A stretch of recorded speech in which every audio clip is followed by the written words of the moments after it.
Thank you for this. This is absolutely wild to me. I'm glad that you asked me, and I've got the opportunity to do it.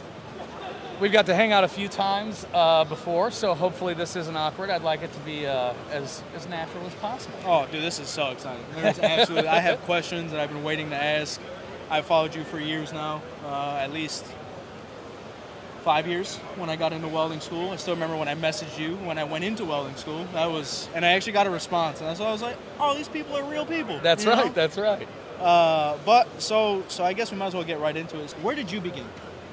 I started as a temporary while going to college for business management at my own protest, might I add. That was my parents' and high school counselors' ideas.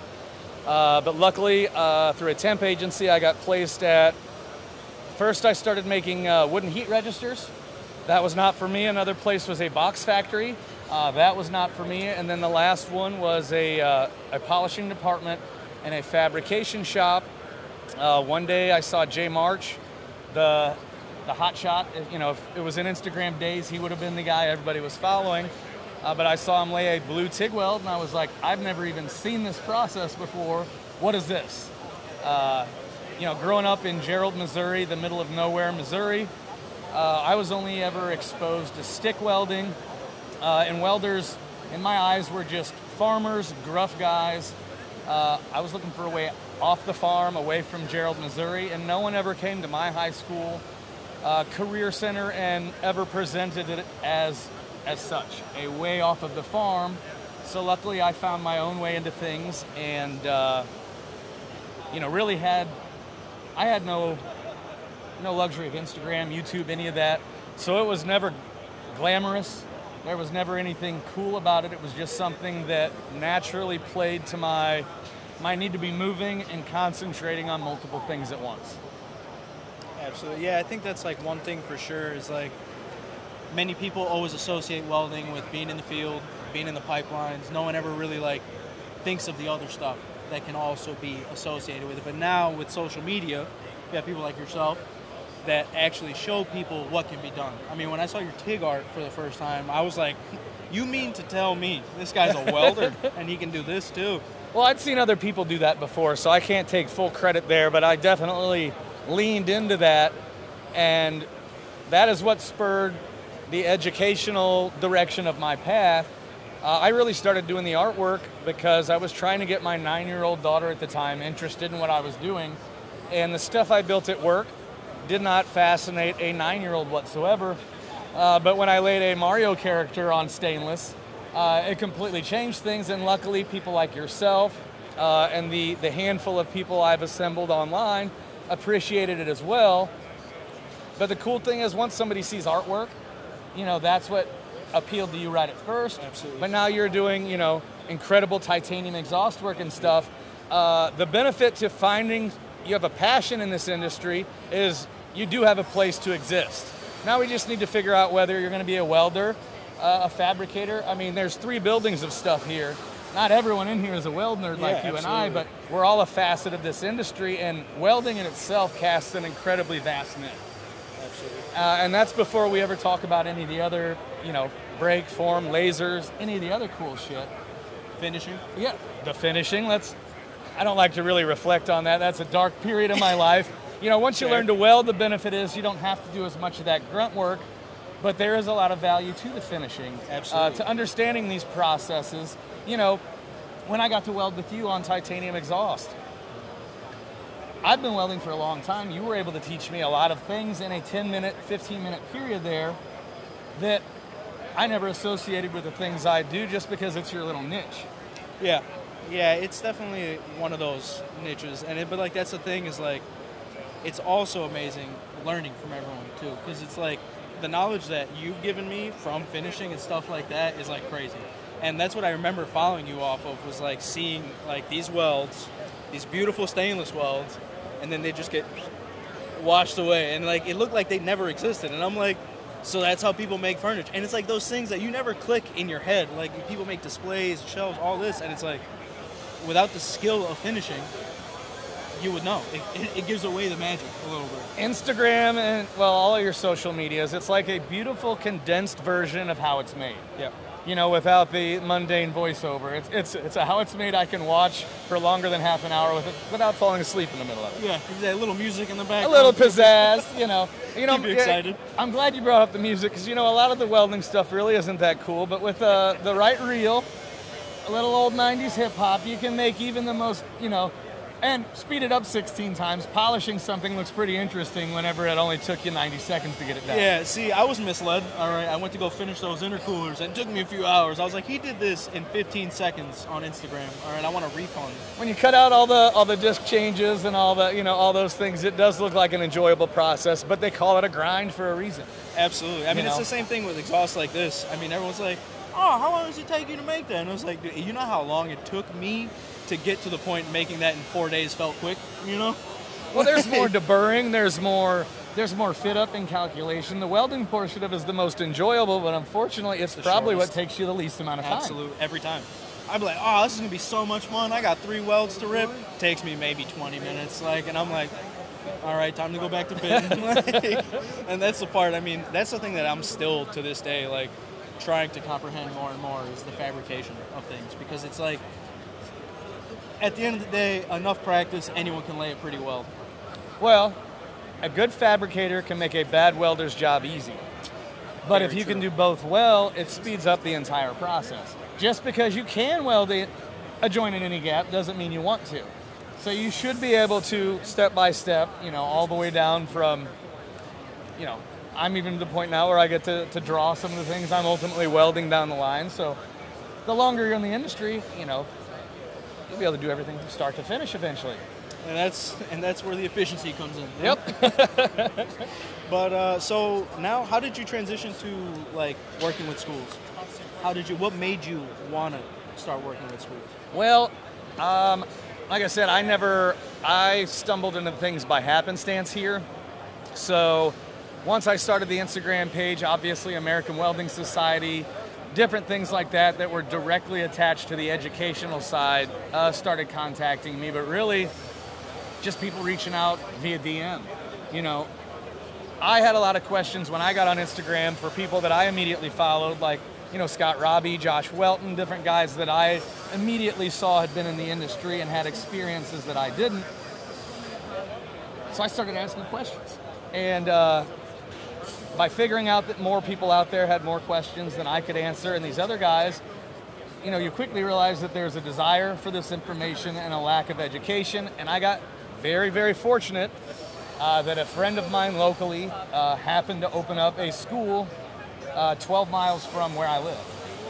So American Welding Academy, I volunteered with them at first for a couple welding competitions, but I mean, they were in my backyard. Adam Holt, the director of training, him and I worked at our first welding shop, Washington Metal Fabricators, 20 years ago now, I believe it is. So I mean, getting into the educational side for me turned out what, you know, Instagram kind of highlighted, but then I had this opportunity just literally in my lap. And that opportunity's turned into quite a bit of travel. There are students all over the place that have a desire to learn this. And, you know, a lot of people talk, I don't know if we got to edit that out or not. Awesome. But we'll talk on this generation, and a lot of times it's our fault.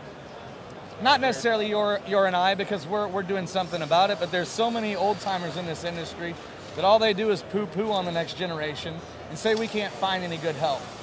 And when they do find good help, all you do is run their ass up one way in the shop and back down and expect why they don't come back the next week.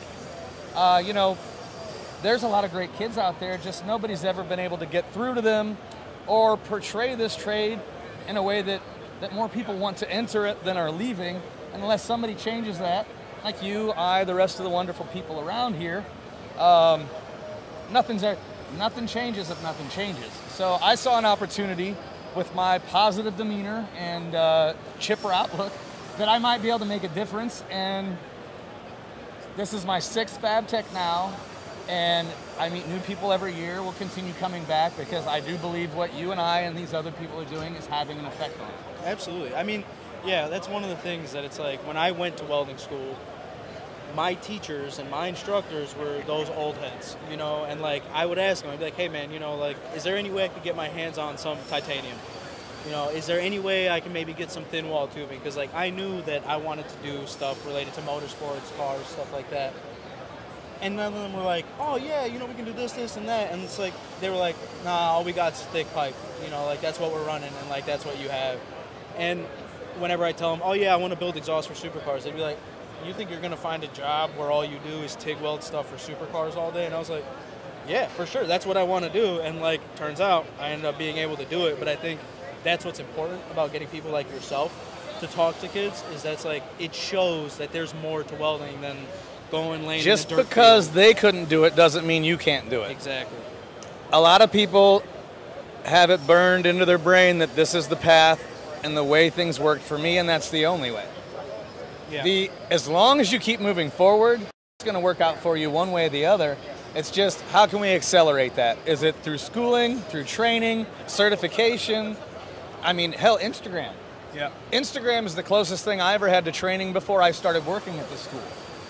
Now that I work at a school, I see the benefit to guided practice. Of course, yeah. You know, I mean, they purposely put students in situations to where they make mistakes because most people are afraid of mistakes. Absolutely. Mistakes are the only way I learn, and that's what ultimately made me a good welder, is because as long as you can work your way through a mistake, that's something you'll never do again. So if you're going to practice, get through every mistake possible, and then once that bag empties, then we can focus on how to get things right. But that way, once you get on a job site or once you are underneath a car somewhere, you don't want that to be the first time you've approached a problem, because at the end of the day, someone's paying you for that. And that would be a problem. And that would be a problem. Yeah. So there is a benefit to any level of looking for more information. Of course. And I feel the sooner that you get to, you know, if you found out your passion here is at 25, it's going to be a lot harder for you to drop everything in life, completely change direction, and get into welding. I still see people doing it in industry all the time, but if people at the high school level would change their song and dance, which they have somewhat over the last 10 years, that the only way for success is college, things would be a lot better. But I have seen things shift in that direction, because not everyone is a college lecture student or belongs in a classroom. 1,000%. I mean, I still remember the day I had the conversation with my mom that I wasn't going to become a lawyer. Yeah. The tears came to her eyes, and my dad was just sitting there laughing. He's liked cars since he was a child. At what point did you think he was going to become a lawyer? Okay, it's one of those things that it's like, yeah, I'm glad that finally, like, social media is a blessing and a curse, because it definitely is good, because it shows people all that you can do, and it really shows that anyone can do it. And the earlier you start, typically the better off you are. I mean, then you have like instances like my buddy Tim over there, where he picked it up later in life, but he became extremely successful in what he does. Oh yeah. He started as a shop hand, and he came up to me one day and he was like, hey man, you know, I'd like to learn how to weld. And I was like, all right. I was like, show me that you actually want to learn, and I will teach you. And I spent hours with him, and now he's supervisor, Rise Fabrication supervisor. So it is really cool to see all the different paths that people can take and still kind of all end up in a weird same place. Like, oh, here we are at FabTech. As long as you're driven and passionate. Absolutely. That's all it takes. I mean, practice is practice. And as long as you keep going, it makes it easier every time. And practice under the hood is the same as practicing any of this other stuff. The talking portion of it, the getting out there and putting yourself out there, the video portion of it. Yeah. You know, I started my Instagram page 7 years ago. You know, if you could scroll all the way back, my shit was cringe in the beginning. It was god-awful. You know, my video editing was terrible. But when you're just putting yourself out there at first, that shows people that you're willing to learn, you're willing to be a novice at something, and if you're going to sustain a career path in welding for 40 years, it was never my idea to be a welder for all 40 years. So you're going to have some elasticity and be able to constantly put yourself out there if you want to continue to grow. Otherwise, you will fall to the pitfalls of being one of those grumpy guys on a job site that just says, this is never going to work for you, kid. All you can ever be is a Boilermaker, you know? And that's the only shit you'll ever be. That's yeah, it. And I don't want any anyone that's passionate about this ever to hear anyone say, all you're ever going to be is fill in the blank. Yeah. Because you are only ever going to be what you truly ever believe you can be, you know, and I mean that wholeheartedly. Whether you think you can or whether you think you can't, you're right. So you just better make your mind up now, you know, get out of the way of the people that say, I think I can, because those are the people that are here today. I'm sitting next to one right now. It is definitely one of those situations where it's like, as long as you genuinely believe in your capabilities and what you're capable of, I mean, you can really do it. I mean, like, there's a niche for everybody. It might be tough. It can be hard to get into. There is a little bit of luck required because, I mean, yeah, there's certain jobs that are just hard to get. Oh, for sure. Like, at the end of the day, as long as you just keep trying, who's really going to tell you no? Well, they may tell you no, but they can't tell you no forever. Exactly. I've been told no a lot. And, you know, people think that this happened for me overnight. I've been welding for 25 years. You know, I was a middle-aged man with a daughter before I even started an Instagram page. You know, so, I mean, there are a lot of 18-year-olds and 19-year-olds out there that are, you know, talented, probably better at editing video and doing a lot of the things I already do, that if they buckled down right now, that the world could be their oyster. I just happened to throw all this shit together last minute, and it worked out for me. You know, just imagine if somebody had a little bit of direction and flavor. Yeah. You know.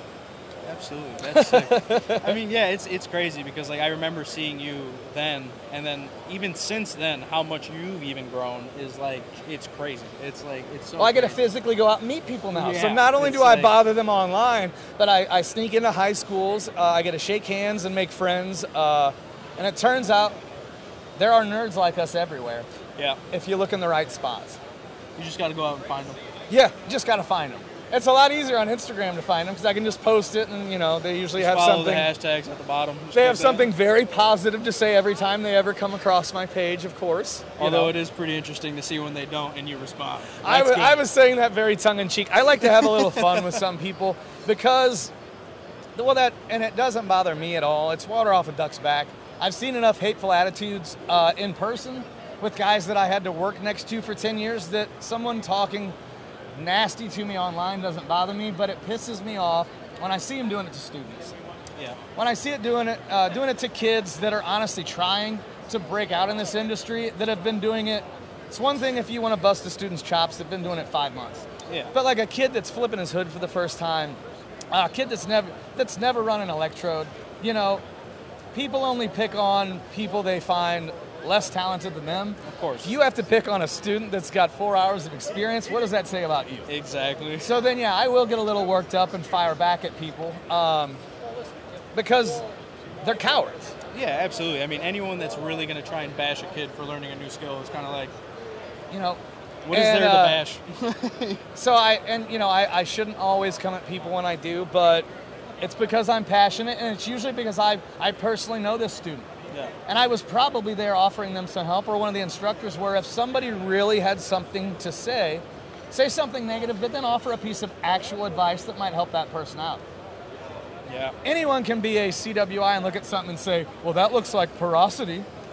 Well, what did they do wrong to get that porosity, wise guy? Yeah. How about you help them out in the process? How would you correct this problem? Exactly, and every time when I say that, they never say anything back. And the profiles are always private. Yep, so it's easy to go down that rabbit hole and see exactly why the people that are negative are, but people that haven't been in the industry long enough, they just go, this industry is filled with assholes.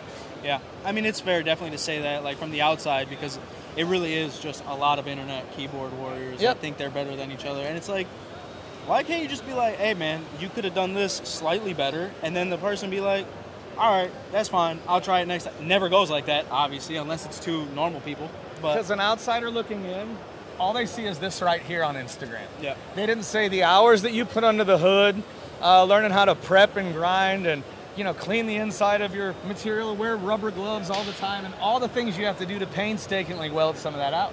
They just see you getting to sit across the table from all of these people, and they're like, well, I did the same stuff, and no, but you didn't. Exactly. There are a lot of things that has to happen. Luck is a huge part of it. Like I said, you know, a school opened up right next to me, but there were bridges I could have burned every day that would have never allowed this opportunity to happen. But I've been doing things correctly for a long time and working my ass off just so happens at the end of my career, I started, you know, taking a chronological videography of everything, and now people get to see it. But you know, if people are willing to put in the work, I've seen, God, there's people I follow now with as many followers as me that have been on here for 2 or 3 years. Yeah. You know, there were people I was looking for. Brockett Built, I met him earlier. You know, that I just recently started following that are incredible talents. Absolutely. But then I meet them and I find out that they've been welding for 20 years. It's like, well, how long? I've been following you for 6 months. You're incredible. How did it happen? And it turns out their story's a lot like mine. You know, your story's a lot like ours. Yeah, it actually goes back, and that goes back to the whole social media is a highlight reel, you know, and it's like no one actually sees the bad days or the times in school, how many times I dipped my tungsten and wanted to yeet the torch across the room, you know? It's like those are the things that build us into what we are, as annoying as they are. Don't take everything at face value. Yeah, it all takes a lot of time and a lot of frustration, but in the end it does pay off. Yeah. So apart from welding, apart from all this, you are also Dab's the dad, family man. So apart from welding and all that, what is it that you like to do apart from barbecue and bike rides? Oh, damn, you knocked out my 2 favorite things there. I love the outdoors. I grew up out in the country on a, not really a farm, you know, we had land and hay and stuff like that. So 35 acres with a creek behind it. I do so much traveling now when I'm away from the family. I like to get out and do hiking in state parks. You know, I was in Kentucky all last week, never been there. So I wanted to get out in the woods and hike.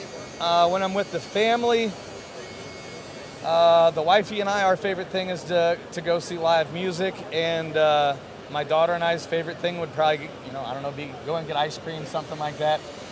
She's 14 now, well, gonna be 14 very soon.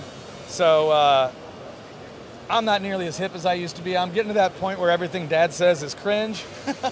Don't get me wrong, she still loves me to death, but you know, I do every once in a while sound like I'm gonna, you know, be 44, and to a 14-year-old girl that can be pretty silly at times. That's fair. I remember seeing her on your Instagram way back when she was like this tall. Oh yeah, yeah. The tiny Tigger. Yeah. No, I would imagine if I'll be able to talk her into welding again as fall rolls around. But you know, honestly, I don't like welding in my garage in the middle of July. That's fair. So I really can't talk her into it either. But I would imagine this fall when it's nice again, I'll be able to get her back out there and see how see what a little brush up does for the tiny Tigger. And I remember last FabTech, you told me opposed from welding, she might be running the business side for you. Someday she's a lot smarter than I ever was. I don't know if that's a female trait or if I just, you know, years of abuse just made things between my ears run a little slower. You never know. But no, she's sharp as a tack. She knows enough about welding if it's something she ever wants to do. Obviously, I can help show her the way. But, you know, she's way more into track and, you know, different things that a 14-year-old's into right now. I was about to say regular teenager stuff. When I was 14, I did not care about welding at all.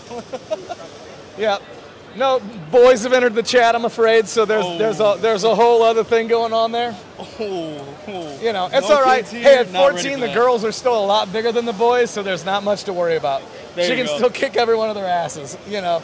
By freshman, sophomore year of high school, it'll be a different story. They'll be bigger than I am, so. That's when you got to start being like, son, why don't you take a seat? Yeah. Thank you so much again. No, it was absolutely was an honor seeing you. It was my pleasure that I, you know, you seemed as nervous to ask me about this as I was as nervous to ask you if I could come by the shop and weld. So it's cool to see that even though we all know each other and stuff, that it's still like, oh, I wonder if he's going to let me come play tomorrow. You know, it's fun. It's fun to see that sort of stuff. So absolutely, man. It's a neat dichotomy behind all these big names that you guys follow, that we're all just real weird people after all as well. We're all just actually nerds. That's right. Nerds that spend all of our time in the dark. Facts. So it turns out we're all real socially weird anyway. We're going to end up lying too. I'm like, yeah, where are we at? Again, man, thank you so much. My pleasure, man. Absolutely sick. I'm glad we got to do it. Absolutely. Am I supposed to like gaze into his eyes, or am I supposed to like stare at you? How does this work? All right, well, anyway, first of all, absolutely thank you for this. Are we like going? Are we recording? We're going. Okay, I guess we're going.